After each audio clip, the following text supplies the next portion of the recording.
Obrigada, Jesualdo Almeida. Agora a notícia de última hora, breaking news. O ministro Alexandre de Moraes acabou de negar um recurso da defesa do ex-presidente Jair Bolsonaro que levaria o caso ao plenário. Ou seja, nesse recurso, eles colocaram aqueles chamados embargos infringentes. Mas o ministro disse que não são admitidos no caso do ex-presidente Jair Bolsonaro. Ou seja, esse recurso tentava levar o julgamento sobre a tentativa de golpe de Estado ao plenário novamente da Corte do STF. Mas esse recurso foi negado pelo ministro Alexandre de Moraes no Supremo Tribunal Federal agora há pouco. A gente teve essa informação, a nossa repórter Janaína Camelo está subindo já a conexão para atualizar essas informações. Agora vamos chamar os nossos analistas então novamente, Acácio Miranda e Jesualdo Almeida, começando pelo Acácio. A gente já imaginava que isso poderia acontecer, né, Acácio?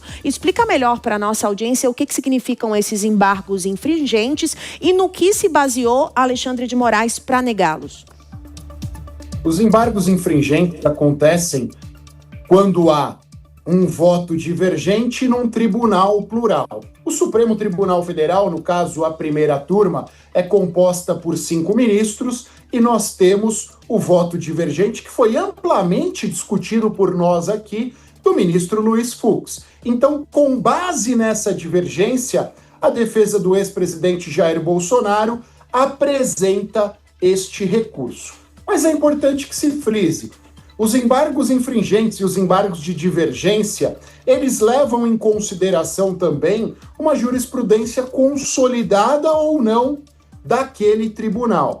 Por serem os crimes contra o Estado Democrático de Direito relativamente novos, é difícil nós determinarmos uma jurisprudência consolidada e contrária àquilo, porque é uma lei supostamente nova que está sendo analisada. Então, diante disso, diante do fato de nós termos 5 ministros e só um ter votado contrariamente, não ter sido um 3-2, mas ter sido um 4-1, e o fato dessa jurisprudência ser nova, destes crimes serem novos, e não há uma consolidação, não há vários julgamentos que determinem para qual sentido o tribunal vai seguir, foi negado isso pelo ministro relator Alexandre de Moraes. É o que nós chamamos de admissibilidade. Se ele admite o recurso para ser julgado pelos seus pares ou não admite. Agora, existem 2 fatos aqui que merecem ressalva. Primeiro, a defesa do ex-presidente Jair Bolsonaro age tecnicamente e de forma bastante combativa. Apesar disso, já eram favas contadas a não admissibilidade desse recurso. Jesualdo Almeida, agora cabe mais algum tipo de recurso pela defesa do ex-presidente Jair Bolsonaro? Ainda cabe, mas são recursos que não têm previsão legal. Quando a gente fala de recurso processual, existe um princípio, denominado princípio da taxatividade. Só podem ser manuseados recursos que tenham previsão na lei. Em especial, quando nós falamos do Supremo Tribunal Federal, quando tenham previsão no regimento interno. Então, ainda que se façam outros embargos, ou que se procurem levar a julgamento, mediante inclusive mandado de segurança para o plenário, não existe cabimento legal na hipótese. Portanto, a sentença do Jair Bolsonaro está transitada em julgado, e é exatamente por isso que ele tem cumprido a pena da forma como tem. Obrigada aos nossos analistas. Agora sim a gente vai com a Janaína Camelo, direto de Brasília, para atualizar essa nova decisão do ministro Alexandre de Moraes. Jana, com você.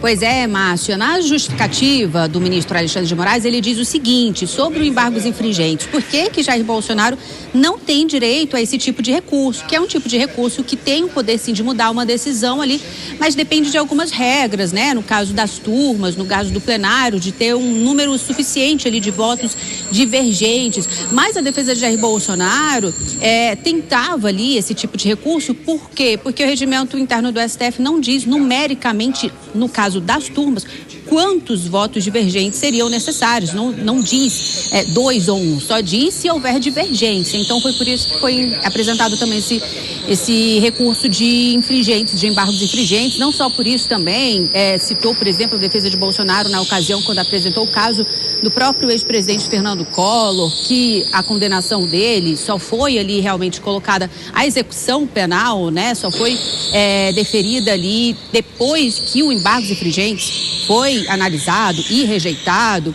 A que ficou conhecida também como Débora do Batom, também no caso dela foi analisado, chegou a ser analisado o embargos infringentes, foi rejeitado e aí sim veio a condenação de fato. Então citou esses exemplos e cita o fato também do regimento interno do STF, mas a gente sabe que já é estabelecido na jurisprudência do STF que no caso das turmas, embora não esteja ali escrito explicitamente no regimento, já há um entendimento estabelecido de jurisprudência ali que no caso das turmas deveria haver 2 votos divergentes para que um recurso desse tipo seja analisado.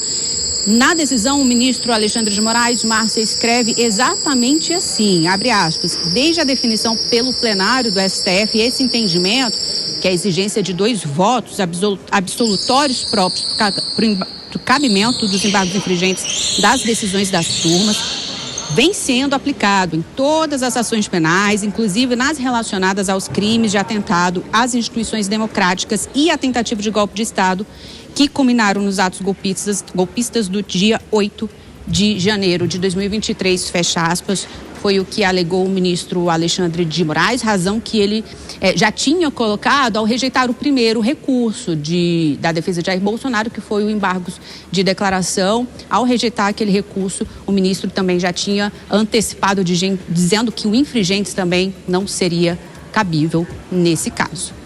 Márcia. Jana, eu quero te pedir um favor, uma gentileza. Eu acredito que você está perto de algum estacionamento e quando os carros manobram, vem um barulho muito grande e fica um pouco prejudicada a sua informação. Se você puder sair desse local e ir para o outro, você ajuda a gente, por favor. Muito obrigada. Mas a gente também vai com o Bruno Pinheiro agora, que vai chamar os nossos analistas. Não é isso, Bruno? A gente continua com essa repercussão, já tentando contato com os advogados do ex-presidente Jair Messias Bolsonaro, que já foram também notificados, mas ainda não se manifestaram, não emitiram nenhuma nota sobre essa resposta do ministro Alexandre de Moraes. Quero ouvir o Acácio Miranda. Acácio, de quando iniciou essa investigação da abertura do inquérito, a gente lembra que o ex-presidente contratou uma equipe gigantesca de advogados para fazer a sua defesa. Advogados renomados que estiveram em outras investigações, que estiveram em outros assuntos no Supremo Tribunal Federal, competentes nas suas articulações, nas suas defesas, mas aparentemente até aqui enfrentando uma série de derrotas dentro do Supremo Tribunal Federal, vários recursos que não foram aceitos. Como justificar, mesmo com essa força de advogados ao lado do ex-presidente, eles não conseguindo um sucesso tão quanto era esperado lá no início em relação ao seu cliente, o ex-presidente Jair Messias Bolsonaro? Bruno, quando nós olhamos para as grandes operações que nós tivemos no Brasil nos últimos anos, Mensalão, Lava Jato, essa operação agora que apura e que condenou pessoas pelo suposto golpe de Estado, em todas elas nós tivemos advogados brilhantes atuando e na maioria das hipóteses os resultados, apesar disso, não foram tão positivos. Então, contratar um advogado técnico capaz não é certeza de sucesso, pelo contrário. O Jesus aqui também é um grande advogado, ele sabe. Na esfera penal, você é contratado para atuar e não no êxito, não pelo resultado, por conta desses resultados, destas intempéries que são naturais num processo penal. Neste caso em específico, o ex-presidente contratou, por exemplo, o Celso Vilardi, que é um professor aqui da Fundação Getúlio Vargas de São Paulo, alguém muito capacitado tecnicamente, que conduziu essa defesa de acordo com os limites permitidos no direito de defesa brasileiro. Então, o seu papel foi exercido da melhor forma. E o ex-presidente tinha convicção disso, tanto que, em outros processos, o ex-presidente foi defendido por pessoas que tinham um vínculo ideológico com ele e não uma capacidade técnica. Nesse aqui, conforme nós dissemos, ele acabou mudando o rumo. Exatamente por isso, ele sabia que seria uma defesa possível e que este processo não poderia ser um processo conduzido com o coração. Precisaria ser um processo conduzido com o cérebro, com a técnica. E foi isso que aconteceu. Disse no começo e vou reiterar no final. A melhor defesa nem sempre alcança o resultado almejado, especialmente em processos criminais. Eu quero ouvir também rapidamente o Gesualdo sobre esse recurso, então, que acaba de ser negado pelo ministro relator. Recurso como esse, Gesualdo, é somente para cumprir esse rito, porque a defesa já estima que esse recurso, então, não seria aceito, mas ainda assim continua seguindo até esgotar todos os recursos que tem dentro do Supremo Tribunal Federal? Bruno, a advocacia é a busca incessante, às vezes, do inalcançável. O advogado faz o seu papel. Ele peticiona, ele cria jurisprudência, é ele quem provoca o judiciário, é ele quem diz como a interpretação tem que ser trazida, mas não é ele que decide.